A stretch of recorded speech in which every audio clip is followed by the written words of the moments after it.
Evo ovdje sam kod spomenika Nikole Tesle. Danas je 10. jul. Nikola Tesla Day in Ontario. Vodopadi su bojama srpske zastave.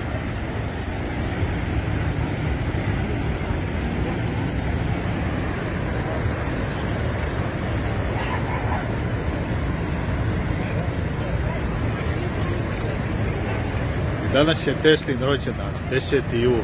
Nikola Tesla je rođen 10. jula 1856. godine.